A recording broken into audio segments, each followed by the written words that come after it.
Bueno, muy buenas y bienvenidos a esta nueva entrega de esta serie de vídeos que estoy haciendo sobre lenguas del mundo y en particular la atención que le he dedicado a los dialectos. Hacía un vídeo sobre la diferencia entre lengua y dialecto y la polémica que hay entre las lenguas y los dialectos. Ese vídeo lo dejaré aquí el enlace, y además hacía un vídeo con mi amiga Cristina Basile sobre el dialecto siciliano. Y bueno, pues aparte de eso también he hablado de lenguas que están en peligro de extinción o lenguas que no son tan conocidas, y hoy quiero traer sobre la mesa el dialecto tunecino. Yo estoy aquí en Túnez desde hace ya 2 meses y pico, o bueno, 2 meses más o menos, y entonces pues en fin, yo ya estudiaba un poco de dialecto tunecino de antes con una amiga mía de Madrid, o sea, de Túnez, que vive en Madrid, y me he venido a Túnez para poder hablar el dialecto más cotidianamente, por decirlo así, y mejorar un poco el nivel.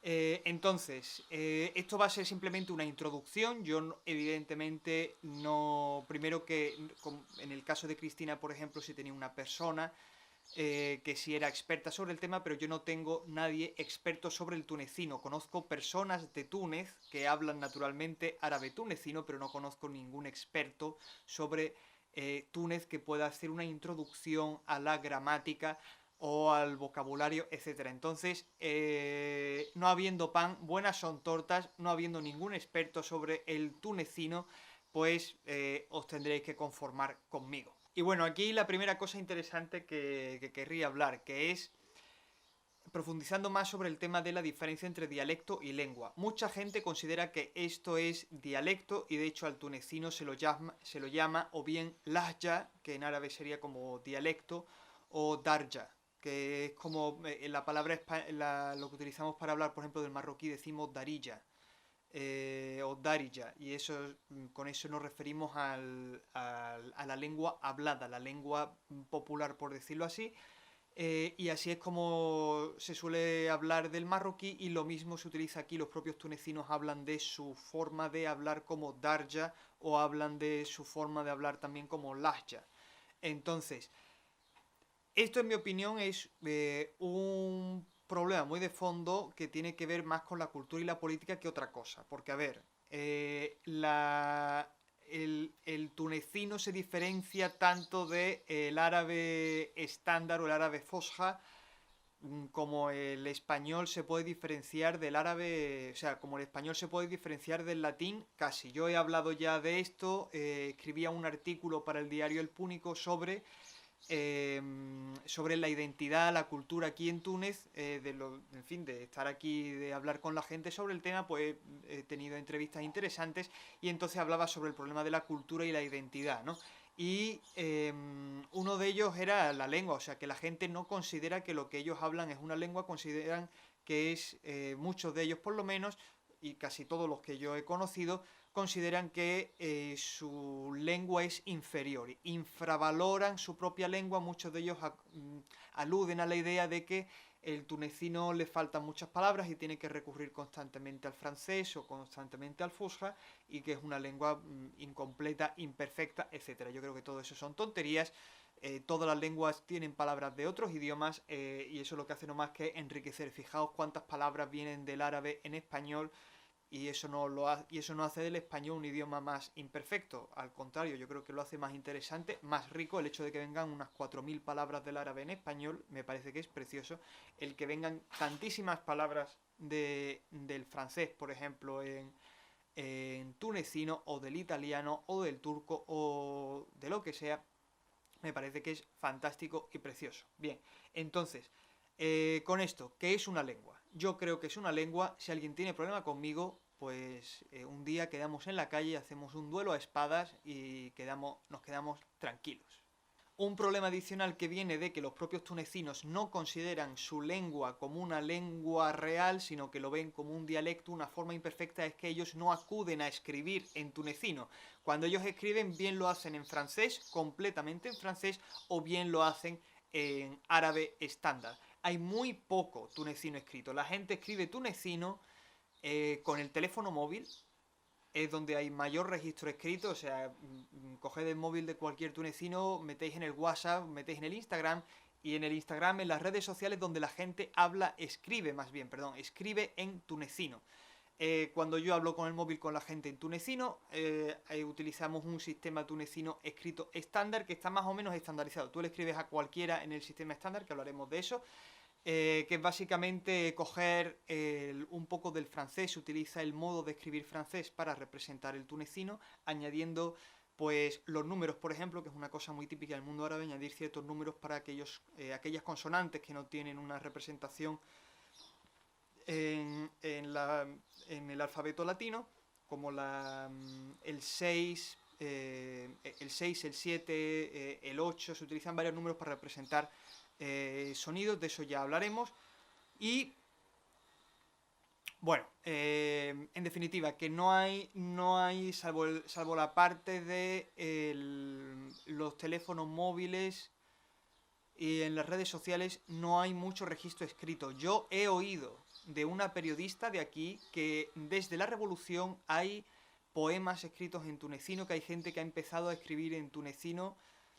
Yo no he encontrado esos poemas, no sé quién lo ha escrito. Esta mujer que es periodista me lo dijo un día, yo no he vuelto a verla y tampoco me dio ningún nombre.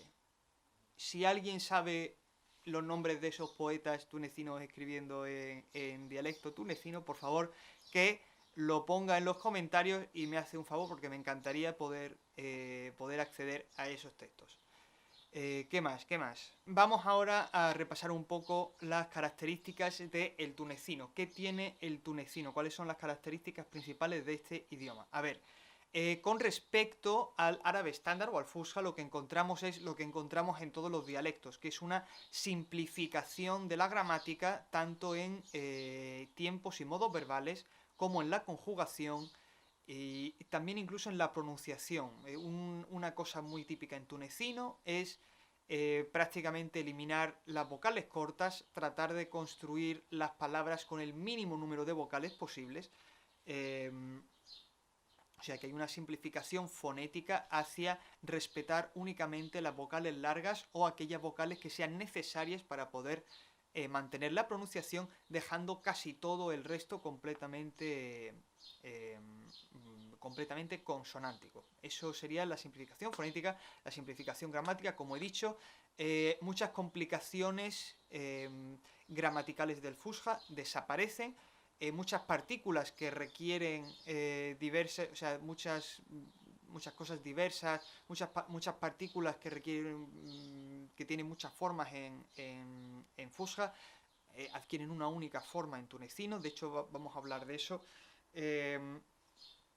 Y después, con respecto al vocabulario, hay, por ejemplo, una mayor influencia de otras lenguas del Mediterráneo, especialmente en francés. El francés es muy obvio que tiene una influencia gigantesca sobre el tunecino, pero no solamente el francés. Por ejemplo, el italiano también tiene una influencia muy grande. De hecho, una palabra tan diaria como la palabra cocina es cucina, que, como sabéis, es tal cual calco del italiano.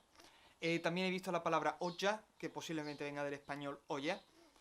Y en fin, hay otras, del turco también vienen ciertas palabras, se me viene por ejemplo a la cabeza hospital es hospital, como en español, en este caso los tunecinos lo han sacado del italiano. ¿Y qué más? Bueno, o sea, no tengo aquí, o sea, aquí me he sacado la chuleta, está aquí la chuleta, porque necesito un índice o algo. Y bueno, hay otra característica también, que es que precisamente debido a que no hay un registro oficial de la lengua tunecina, hay una variedad bastante grande. Es decir, yo lo que he notado, por ejemplo, incluso dentro de la propia ciudad de Túnez, dependiendo de la familia y dependiendo del contexto, tienes más gente que usa más o menos palabras del francés. Hay gente, por ejemplo, que he conocido, que tratan de hablar con el máximo número de palabras en árabe posible, y o sea, no es que lo traten, simplemente que es su tunecino, su lengua tunecina, ha venido por su familia, por la educación, por lo que sea, ha venido con un mayor número de palabras del árabe que en otras familias, y hay gente que prácticamente está usando todo el tiempo francés, hablan tunecino, y hay personas que, pero, o sea, su tunecino tiene muchísimas palabras del francés. Entonces, precisamente esto es una de las cosas que a mí más me gustan. Yo de hecho hablé de esto en el vídeo que he citado antes sobre lenguas y dialectos, ese que se llama el andaluz existe, ¿no? Pues claro, una de las maravillas que tiene la ausencia de un registro escrito definitivo de academias de la lengua, la ausencia de academias de la lengua, es que se producen estas variedades, ¿no? Y entonces tienes pues muchas variedades de la lengua y, por ejemplo, aquí, como he dicho antes, en la propia ciudad de Túnez, el propio tunecino varía de sitio a sitio, no digamos ya en todo el país. La diferencia, por ejemplo, o sea, el tunecino se dividiría en función de estrato social. Las personas que, por ejemplo, han tenido mayor acceso a la universidad, pues posiblemente tengan mayor vocabulario del francés o recurran más al francés para tirar de conceptos o de ideas, incluso del inglés a veces, y después de norte a sur también. Por ejemplo, en zonas más de frontera con Libia, el tunecino se parece más al dialecto libio que al propio tunecino, y o sea, porque realmente todo el norte de África es una especie de continuo dialectal, es decir, es un conjunto o sea, los cambios se producen de región a región en una especie de continuo donde a lo mejor pues la esquina más occidental de Marruecos no se parece en nada a Libia, pero todos los sitios intermedios entre ellos muchas veces se entienden. Por ejemplo, un argelino puede llegar a entenderse con un tunecino un tanto por ciento, un tunecino puede entenderse con un marroquí un tanto por ciento, más o menos, pero un tanto por ciento sí se puede entender. Ahora, que un tunecino se entienda con un iraquí, eso puede ser un poco más complicado.